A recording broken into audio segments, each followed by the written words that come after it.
Hello, Playdate. This is Don. And this is Nick. And there is no Ryan this week.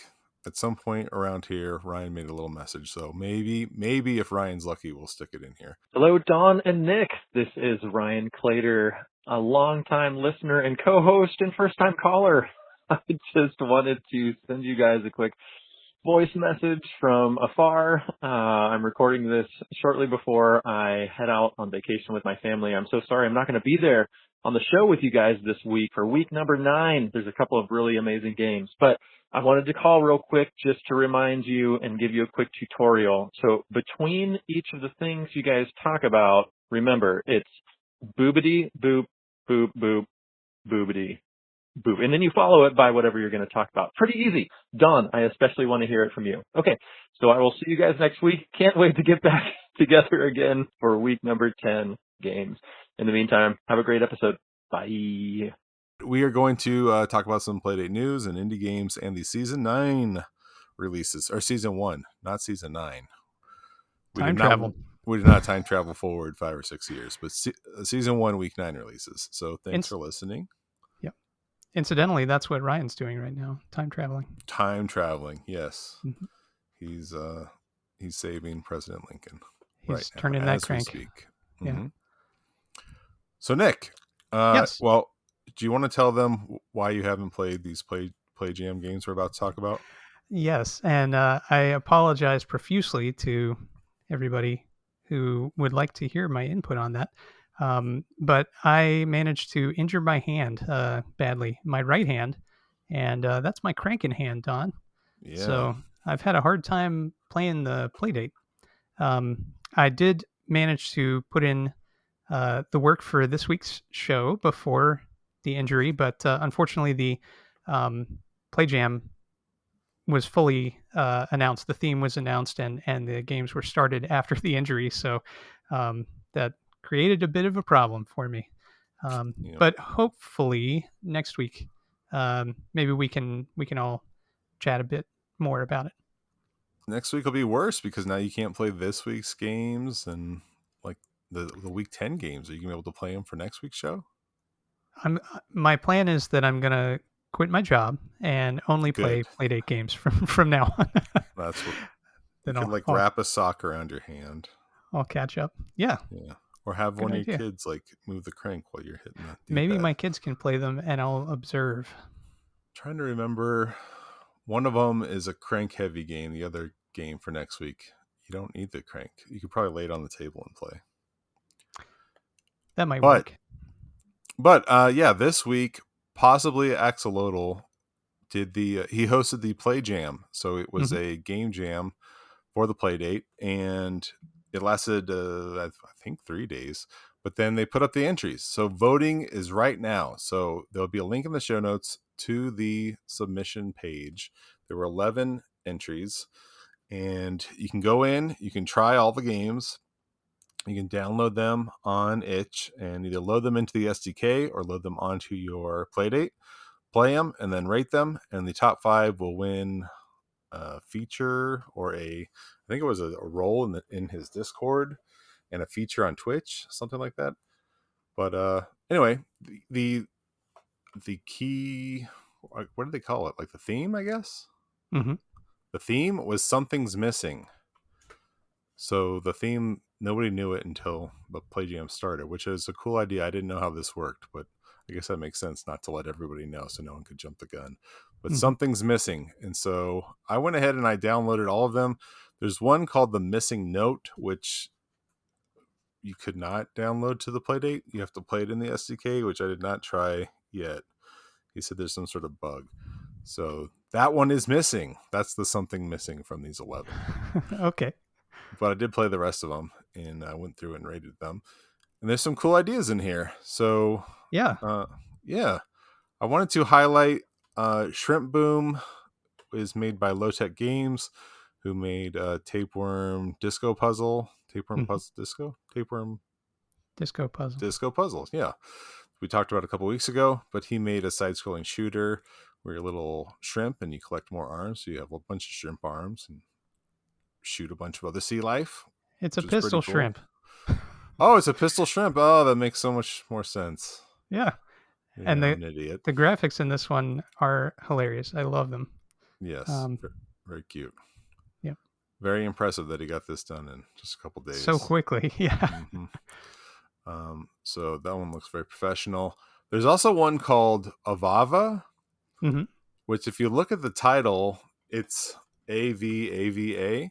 So if you look at the D-pad, it's up, down, up, down, up.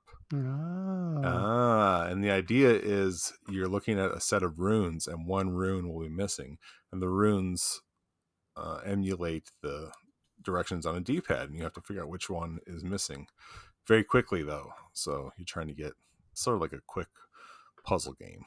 So try to get a combo of like hitting the correct one that's missing over and over. So that one was really fun. That was a highlight. Definitely a highlight. And another one called Redacted I wanted to specifically call out. Nice. Okay. This one you need to visit the page and read what's going on, because I did not, and I went to go play it and I did not understand what was going on. So it just shows you this wall of text when you get into the game, which is just pulled from a classic. And there's like a little book at the top and a blob of ink at the bottom.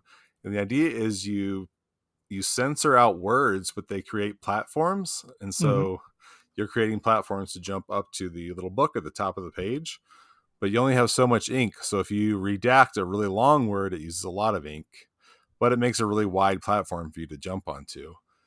But if you redact like the word I or something, or an, it's a very small word, so it doesn't use as much ink, and it's a smaller platform, but you are using it to climb your way up. And then you use the crank to scroll up the page.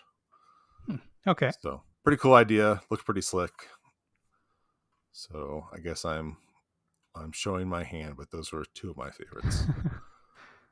But anyway, there's a lot of variety here, so give them a shot. I'm always very impressed with graphical or artistic talent that comes together so quickly. That is not something that comes together easily for me in games that I make. So I'm just really, really impressed. Everybody who's put in one of these, there's some really impressive animations and things that have been made. So they're impressive to me. Maybe they're not too more artistically inclined developers or artistically inclined people, but I am just really shocked that people were able to make these within just a few days. So cool. I know you could use some sort of asset libraries, and I think they posted links ahead of time. Okay. But the games do look fairly different from each other. They're pretty distinct. You have everything ranging from kind of sort of standard pulp type sprites to very, very sophisticated sprites and animation. So it's a big range. It's pretty cool. Yeah. A game called Herb Tales or Herb Tales was one of the most graphically advanced games, but by the time I got to that one, I was getting pretty sleepy, so I didn't play that one too far. You're like picking herbs and you have to match them to this like shopping list, and my eyes were getting too tired for all that. But I will go back and try that one. But yeah, there's a lot of talent here, so I hope some of these games become even more fleshed out and we see them become full size releases soon. So definitely. Yeah, thank you for hosting this, and possibly axolotl. I still feel like I'm saying that wrong. But anyway, that person, and thanks everybody for participating, showing us these cool ideas. Yeah, definitely. Can't wait to try them. Get in there and everybody go try them out and vote. Got a couple days left. Yes. Yeah. Speaking of new releases, though, also I wanted to mention Fish and Feathers from, who is it? Is it Vogelscript? Yes. And he did the Bird and Beans homage, I guess, recently, but it was removed from the store, and so he reworked a similar game in this sort of fishing flying game where you're a penguin with a really long tongue. Well, a fishing rod, right? No longer a tongue, it's a fishing rod, and you're catching fish out of the sky. And this one just hit itch, so it's got the same really cute art style that or a similar really cute art style that Bird and Beans had, but he was able to add his own touches since he wasn't emulating a previous game. So there's like a fishing journal. There's, I don't know, maybe 20 different types of fish. And as you catch the different types of fish, they get added to your journal, and they've got little descriptions and whatnot. And it keeps track of the size and what date you caught them, how many you caught, and whatnot. There's a difficult mode you can unlock if you catch more fish. Of course, you get more points the higher up the screen they are. And so I was doing really bad, but he's quick to offer support in the squad Discord. So I was like, I've been playing really long games and my score still sucks. I'm not unlocking this extra mode. But I was catching all the like 10-point fish at the bottom of the screen, not the 300-point fish at the top of the screen. Ah. Yeah. I need to push myself. No risk, no reward, Don. Obviously. So this looks amazing, and can't wait to play it. And it's cool how much content is in a game like this. So I'm looking forward to digging in. And I see that at the moment, June 28th, as of this recording, it's on sale, 40% off. It's $3 or more. Yeah, $3. Such a deal. Yeah. And it's got a leaderboard too. Really nice. Yeah. Oh, and I should mention that he did provide review copies, so thank you for that. But if you did purchase Bird and Beans, you can get a upgraded copy included for free with that previous purchase.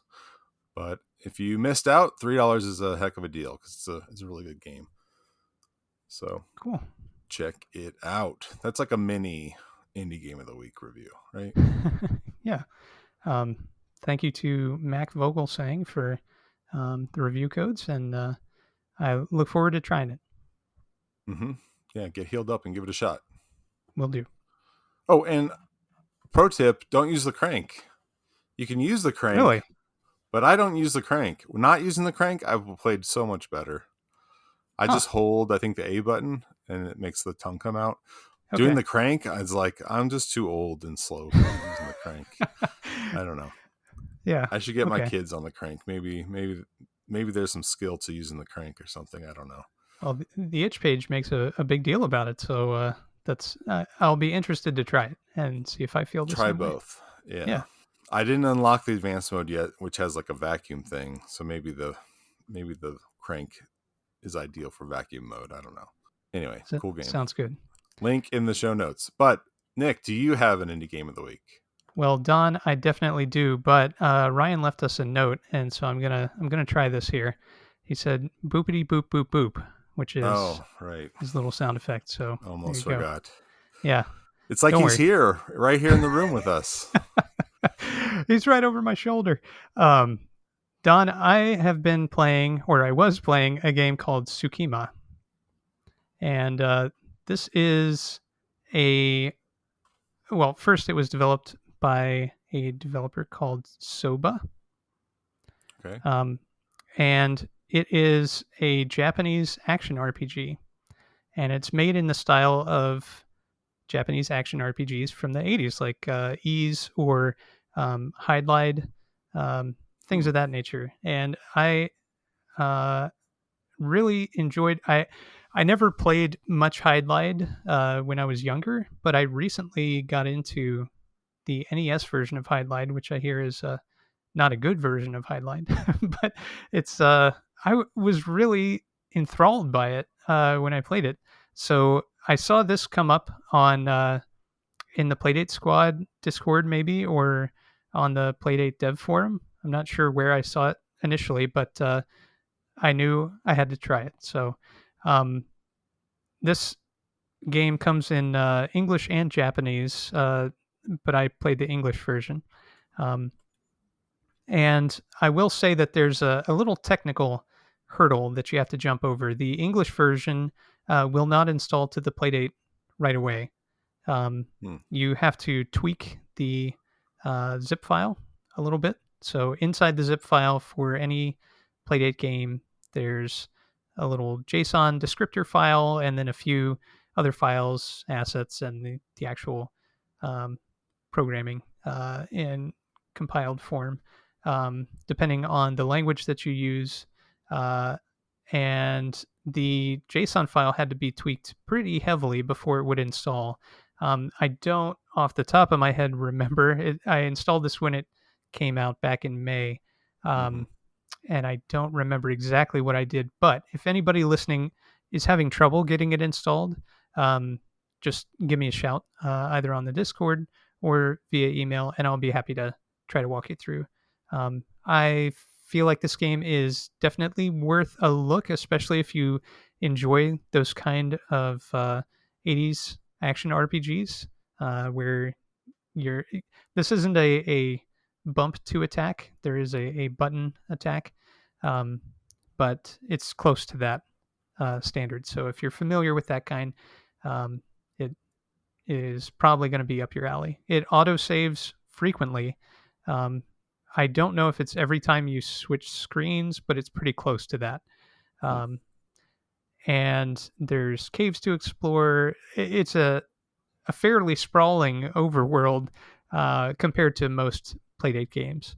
So it'll hold your attention for a while. And I have gotten not very far in it yet, but I'm looking forward to playing it more. And I played it a bit more this past week and really enjoyed my time with it. So if that sounds like it would strike your fancy, give it a shot. It seemed like a pretty difficult one. I mean, I played it kind of late at night, so maybe I just was off my game. But you have like a little tiny sword that pops out, right? Yeah. When you attack? Yep. And I just was dying pretty easy, so I don't know if I... Oh, yeah. Oh, okay. That's normal. Okay, it's just challenging then. It is challenging. Okay. So you have to spend some time grinding. You know, it's that kind of game. Oh. It's a Nick game. Yeah. Exactly. So anyway, if that sounds enticing, give it a go. Okay. I'll put it up. Yeah, you can only get it through the dev forum right now. So, well, in the dev forum, there's a link to where you can download it. It's not on itch. I should say it that way. It's not on itch yet. Right. So, yeah. And Nick fixed the file for me and gave me the file. So that's how I played it, because I am not good at doing this stuff either. Although somebody, I think it was one of the Play Jam games, would not install right away. Oh no, it was a new itch game. Maybe my game of the week next week. It's a game called Brains. It's a trivia game, and sometimes when the zip file goes up on itch, there's no PDX in there, and if you just rename the file pdx.zip, then it works when you sideload it. And so I felt like a hacker or something. Nice, congratulations. Yeah. Well, thanks also to the Playdate squad for helping me with that. But yeah, that was an easy fix to get it to work. Yeah, it usually is. So I don't know what the deal is, but it seemed like a lot of early itch uploads tended to have that problem. Maybe people who don't have the hardware yet, but have developed a game. That's what it sounded like. That was the default when you upload to itch. I think it's just a .zip. Okay. All right. That was my understanding anyway. Yeah. Got to get with the program. Multiple dots. And I'll talk about it more when we talk about Brains, but it has an online leaderboard where it will just create it has a daily challenge. And when you enter the daily challenge, it creates a QR code. You scan that, and that leads to a third-party site or whatever, where it puts your itch score on there. That's a clever way to do it. Your itch account. Yeah, it's cool. Oh, and it links it to your itch account. That's cool. Yeah, it brought up my itch name. It was cool. Nice. I mean, I guess I had to sign into itch, but it's cool that it uses that. I guess it could use anything. Your Nintendo, your Steam account or something. I don't know. But anyway, it was neat. It was a nice little workaround. Yeah. For creating leaderboards, since it's not implemented yet. So since we talked about that a week or two ago. Yeah. Yes. So Don, what about your indie game of the week? My indie game of the week, Nick, this might be my favorite Playdate game. Really? Yeah, this is definitely the Playdate game I played the most now. This is the game when I would turn my Playdate on to play like the games of the week this week. I was like, oh man, Shift is there. Like Shift is the last thing I played. Let me just play more Shift. So I just kept playing more Shift. So Shift is so here's the description. It's a deceptively simple match 4 game for Playdate. Requires a little strategy, a small amount of luck, and occasionally a deep breath, and a fingers crossed gamble. Nice. So looking at the screenshots, not super exciting looking. It looks like a fellow or something. Yeah. I did not I did not read the instructions. I just like loaded up and started playing, and I did not know what I was doing and was like, I don't get it. But then people kept kind of bringing it up on the Playdate squad. So like, okay, let me read the instructions. And it's actually very simple to play. And I feel like an idiot for not taking the time. So the idea is, yeah, you're just matching 4. So you push A to push the blocks all the way to the end, and they'll either stop when they hit a wall or they'll stop when they hit. Yeah, that's it. I mean, other blocks. And you push B to suck them towards you, to pull them towards you. And you can use the crank to slide them along. So if it's black or white, they'll kind of all shuffle along in that row. So that's a last ditch move. You have an energy bar. If you don't make a match, it depletes energy. And if you use the crank to change the color, it also depletes your energy. So as long as you're making matches, you're in good shape, and you can just keep going and going and going. But it's just super addictive. You start finding these little patterns, and it's like a new kind of puzzle game. I mean, having a 4x4 square isn't this big pattern where you would have something like a Tetris or a Luminous or a Meteos.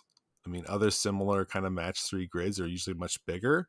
And so you're used to seeing other kinds of chains. This is such a small grid that it lends itself to its own sort of gameplay. It just feels really, really refreshing. And then if you really screw yourself and you get down to like no moves left, you'll see like a little dancing Playdate will show up. And I couldn't figure out what that was. And so at the very, very, very bottom of the instructions, basically it tells you can shake your Playdate and it'll just randomly throw up a new board. And if there's a match on that board, it fills your energy all the way up and you can keep going. Oh, neat. It's a last chance. It's a last ditch Hail Mary. It only seems to do that like half the time though. It's very, very random. Pretty good percentage though. It's pretty good. I'm not sure what the percentage is. I would be interested to know.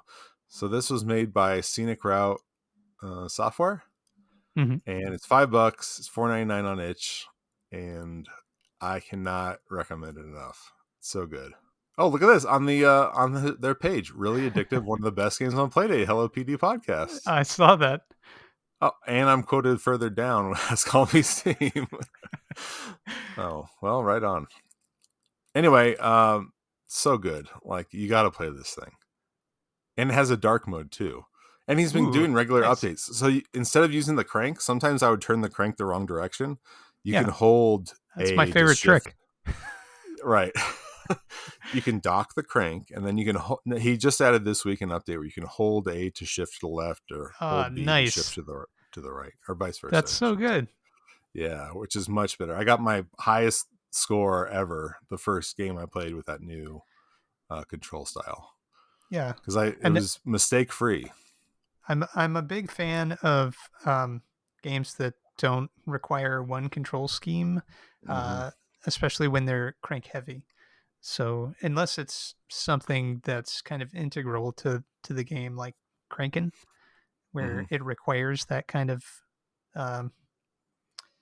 nuance, there's a lot, like we talked about the games last week, that I felt like having a D-pad control would be more intuitive in some ways and maybe a little easier for some players. So it's cool that they've added that to this, to Shift. Yeah, I like it. The crank is a cool gimmick, and I like it when it's used as a gimmick, but I like it more when it's integral, obviously. And if it is a gimmick, give us an alternative. And so I love that they took the initiative to give us another path. I think you said that much better than I did in many fewer words. Thanks. No. No. Anyway, this is a must buy. Okay. Like, anyway, if you can Believe hear it the or sound of not, my I haven't voice. bought it yet, but I will. Nick, I will send you No. $5.25 or whatever. It's happening sometime It's so this week. good. Yeah. Very gentle on your hands too. This is a very supple game with a velvety touch. Okay. Good to know. There's a pull quote. Okay, that's Shift, by the way. Shift. And who developed that? Scenic Route Software. Link in the show notes. Okay. Yes. So, Nick, should we talk Yes. about the big dogs this week? What are the big dogs, Don? The season games of the week. Yes. Beep beep boppity boop. Mm-hmm. Beep boop. All right. First up, let's talk about Spellcorked. Okay, let's do it. Made by Team Bottle. Mm-hmm. What a fitting name! I didn't notice that until just now. Yeah, I didn't either. You're messing with a lot of bottles in Spellcorked. It is a laid-back, magical gig economy crafting game. You are a recently graduated young witch trying to thrive in a digital age. With a bit of help and a lot of love, fulfill potion orders for people you never meet and try to get the best reviews you can. So, Nick, what did you think about Spellcorked? I thought it was beautiful. I thought it was a little tricky. So the central mechanic is trying to determine what type of potion to create based on what the people are requesting. So it plays kind of like Coffee Talk, where you're trying to make some kind of coffee drink for somebody who's requesting it. You're a barista, essentially, making these magical potions. But the trick is that you don't really know, especially at first, what you're doing at all. Mm-hmm. So it makes it very tricky when you're starting to provide the content that you need. The first one is pretty easy because I think if you did it the way that I did it, Don, and I'd be very interested to hear, did you just crank that thing to the max? The first one you're stirring or you're mashing some components in a mortar with a mortar and pestle. And you're making coffee, so in my head I wanted to make it look like ground up coffee. Yeah. So I just ground them as fine as possible, and then that happened to work out. I don't think it was the max. I don't think it was exactly what they wanted, but it was close enough. And then the next one, it starts ramping up the mechanics. So there are there three different mini games? I think 3. Yeah, there's something like 3 different mini games, just depending on the ingredients. So mortar and pestle is one.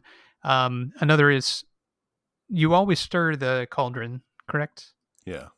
Yeah, and then there's something involving the crank where you're using steam, the essence of whatever the thing is, and there's a third one too, which I forget. The steam? Well, you're like feeding tablets to that frog thing. That's the third one. Different powers of tablets. Or tokens or something. Nothing is really called out, especially at first. So it's really a game of experimentation. And there's a handy journal that collects what you've done and kind of the results of your experiments. And that is useful to refer to, but I found myself not referring to it very frequently. I should mention that I've only played enough of Spellcorked to fill about half of my ingredient shelf, which is probably not very far, but it's very engaging. There are a couple of gimmicky things that it does, which I'm not as much of a fan of. Like at the end of each potion creation session, you have to pour the potion using the accelerometer, which is fun, but that's one of those things like I feel it could be optional. I found it... You're speed running. I guess so. It's a nice little finishing touch. It's okay. I found myself frequently turning the Playdate back to normal orientation and then missing part of the stuff that it tells you in the breakdown screen afterwards or Oh, I whatever. see. Yeah. Um, so there, that's just me though. So, overall, I find this game extremely engaging. The animations are very cool and detailed and really fun and whimsical. So if that sounds like your cup of tea, I think Spellcorked could be for you. Don, what did you think? Yeah, the animations, I mean, the art and animations just really show what the Playdate is capable of. Hmm. They really push it probably further than any game has. Um, the transitions from scene to scene, and even even the title screen with like the cat walking by and the tail is sort of wiping away the um, loading screen, I guess. It's just Hmm. like tons of little touches like that are so well done and just fun to look at, and they don't get old looking at over and over. And then even when you have your potion you're pouring, like the liquid is really animated, but then it goes into this box and like the box has like a real depth, and like Hmm. the lid closes and whatnot. It's like lots of little tricks like that. The characters are really cute. Everything just looks really nice. I mean, it's got sort of this late Game Boy, not even a Game Boy Advance because it's even more detailed than that. Almost like Yeah, a GameCube quality graphics, I guess. Like a Wind Waker almost sort of look. it's gorgeous. In other words, Yeah, it's really pretty. Yeah, yeah. yeah, Um, I like the idea of the grimoire, like having all the ingredients and stuff is really cool. But I could not remember what people ordered and then what ingredient tied to what yeah, power. Like what was love, what was water, what was courage, what was misery. And so finally yesterday I was like, I am not having fun flipping back and forth, back and forth, back and forth before I finally would make the potion. And then the whole time making the potion, I'd have to be like, weak courage, strong misery, weak courage, strong misery, weak courage, strong misery. Like I have to keep telling yeah, myself the whole time because I couldn't remember. So I just got out a notepad and would just write yeah. down. I don't have it in That's front of me, but I literally would just write down the recipe and what I was supposed to, what ingredients I needed. that's something I meant to call out as well. That's very helpful.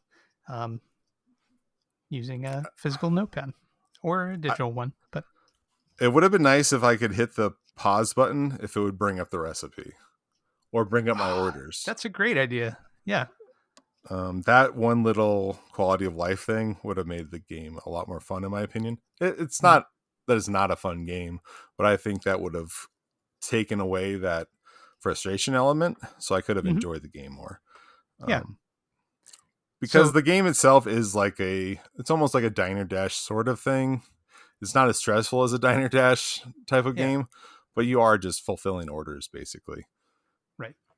There is that trial and error element that you touched on a little bit, where you start out not knowing what you're doing, Hmm. and then so you are going to be making mistakes right away. And I wish there were multiple save files because there's no way to have like a perfect record unless you're just super lucky. I guess you could Um, start over.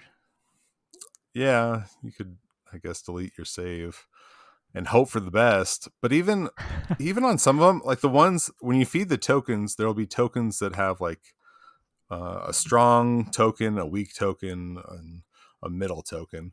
Hmm. And sometimes I would go, okay, I need to go 3 down, 3 up, and then 1 up, to try and Right. get a weak courage or something.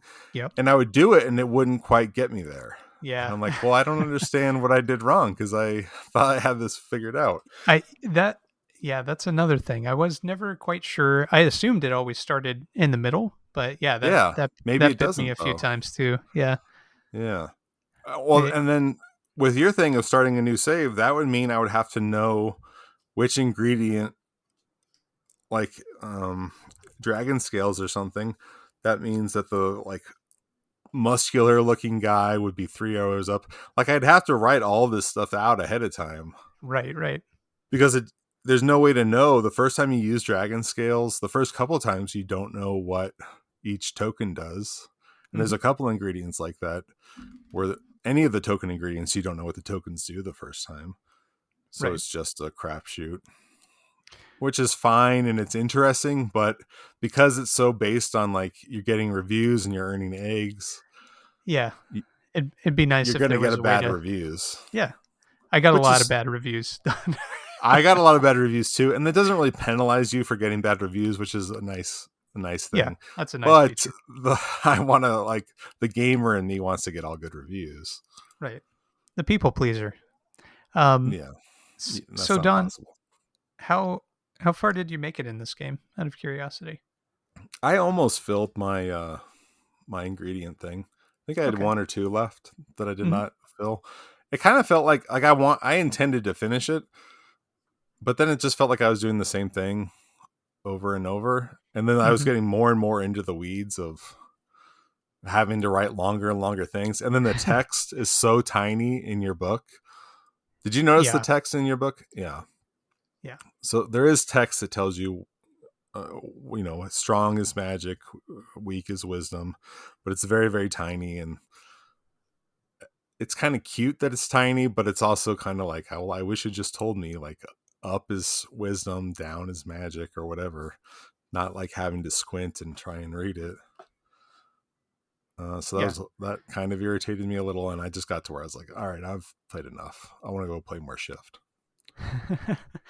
I think part of the charm is like in 80s games where you've got to kind of figure it out on your own.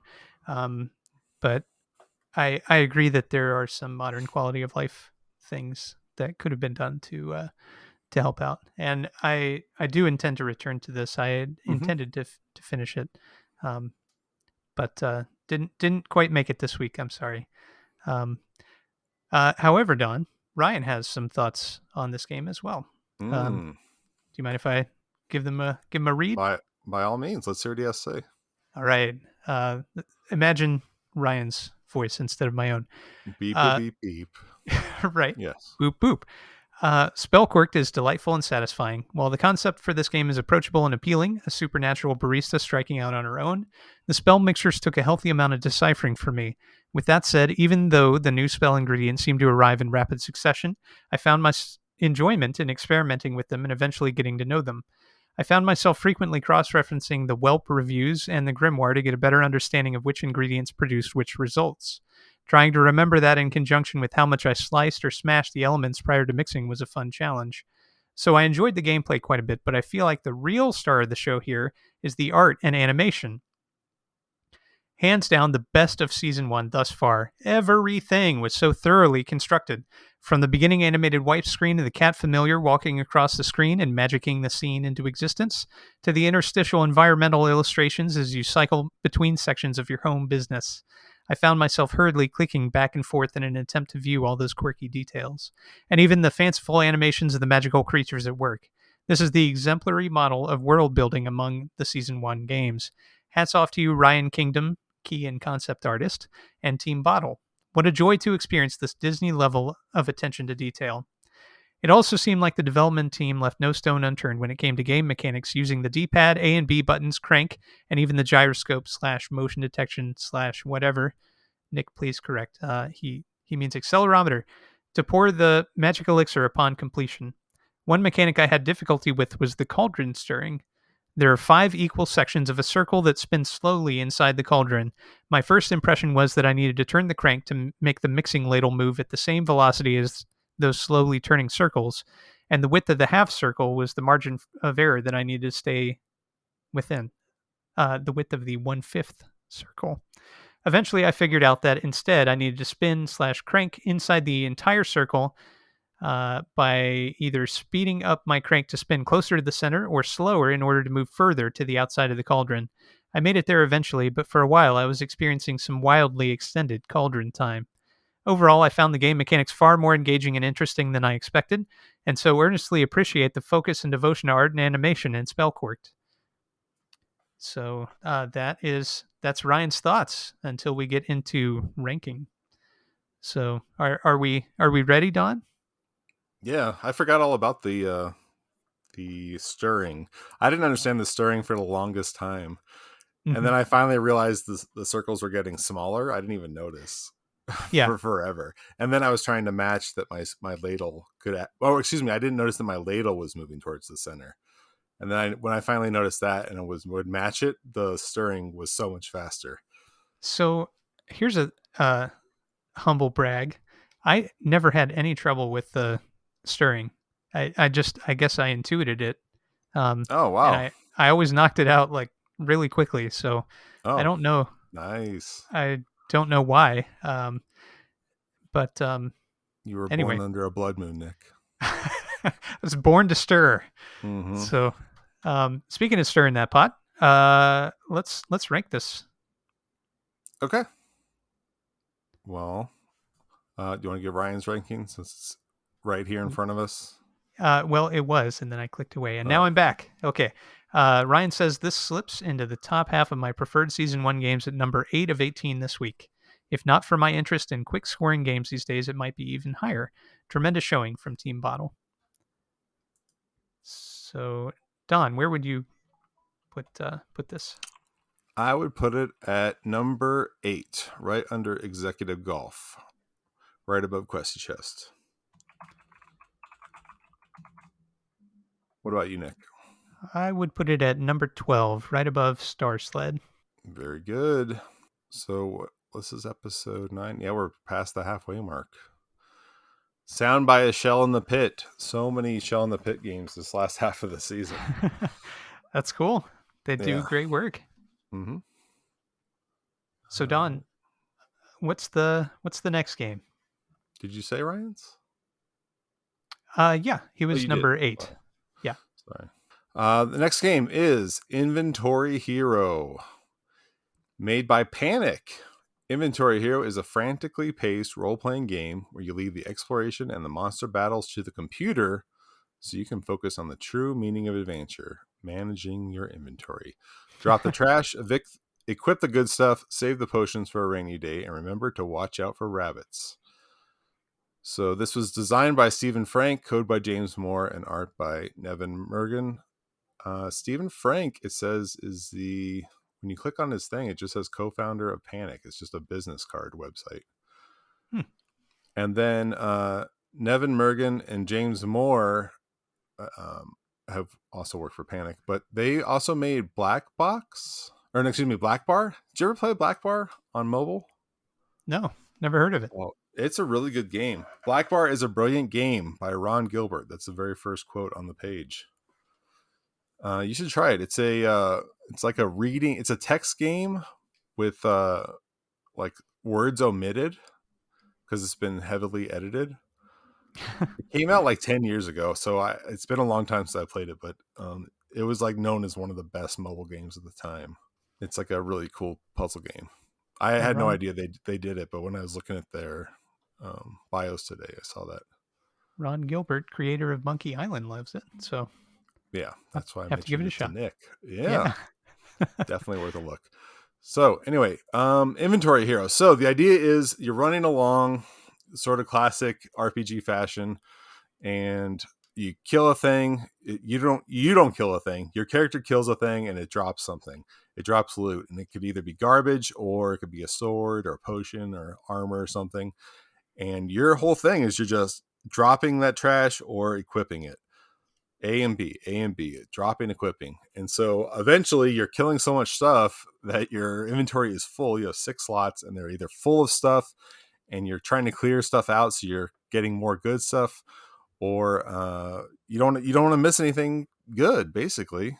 Yeah. You're constantly organizing your inventory, which I normally hate in games, but this makes it really fun. And you level up as you go, of course, and gain XP, and you're kind of keeping an eye on your health bar, and you keep an eye on all your stats. There's like a little image of your character, so you can see all your different armor, your shoes, and your axe, and your shield, and whatnot. Mm-hmm. And it throws some curveballs at you. Occasionally there's a boss. Occasionally there's rabbits, as it mentions, and rabbits populate, and they fill up your inventory. And there's a couple other curveballs, but there's also, everything has a really funny name, which I loved, but it's also, you're going through stuff so fast, you miss a lot of the funny stuff, like a lot of the random garbage. there's text prompts for what everything is, but I couldn't read it all, unfortunately. Anyway, but Nick, what did you think? I really enjoyed this game. I felt like it was a great pick up and play, and it basically plays itself. So the interaction that you have as a player is just deciding what to do with the inventory that you have. I found myself constantly engaged, despite the game, just kind of proceeding on autopilot up in the little window in the upper right. Just dealing with the inventory. Essentially, each successful hit that you make on a given enemy, you get a new thing, um, be it a piece of junk or a piece of junk that can be used as sandals or whatever. It's really fun and endearing, and I loved reading the descriptions. And because I was not paying hardly any attention to the action that was happening on the screen up above, I had a lot of time to devote to reading the descriptions and paying attention to the paper doll inventory. Every hit that the enemy makes upon you, at least with the scrub level items that I was getting, knocks off a piece of armor. So you're kind of constantly trying to maintain your health and add things to your inventory, to your wearable inventory, upgrading your weapons, hopefully, those kind of things. And it behooves you to pay attention to the damage rating of each weapon that you earn. Do your weapons break? Do you know, Don? Yeah, they do. They do. wear Okay. out. They wear out eventually. Okay. I was swapping fairly frequently, even Mhm. if they were slightly lower damage ratings, to prevent that in case that was a thing. But I never experienced a weapon breakage. I only made it to, there's multiple stages, and I only made it to the second stage, so not very far overall. Wow. Yeah, you and Ryan were posting your scores in the Discord, and I widened my eyes quite a lot because that was way higher than I got in the game. But I didn't have much time to play it, unfortunately. So I look forward to playing more of it. The mechanics of it are so simple and fun, and it's such a great little. This is said lovingly, but a great little time waster. That I really can't wait to play more of it. I was instantly in love with this game with Inventory Hero. There's just so much charm in here, and I made it to the end of the game my first playthrough. Whoa. And really, I only had one, of all the times I played it, I only had one bad round where I died really, really quickly. That was kind of a problem for me, is that the games were so long. Okay. The game time was about 20 minutes every time I played it. Whoa. And it just got to where I kind of like ran out of steam and stopped paying attention to stuff. Well, Don, you got to do bad like I do. No. You get to the, I don't want to spoil anything, but you get to the end of the game, and I guess the enemies do keep coming. I don't know, like the gameplay doesn't really change that much at a certain point. And just 20 minutes of sort of doing the same frantic action was a Wears you little out. much. Yeah. Like I wish Okay. at a certain point I wanted more variety, or to beat the game maybe, or something. I don't know, something to change.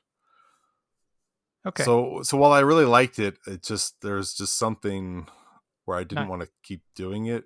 Like, not quite there for you. Yeah. it was just too long. Like, I'd rather do this for 5 minutes rather than 20 minutes.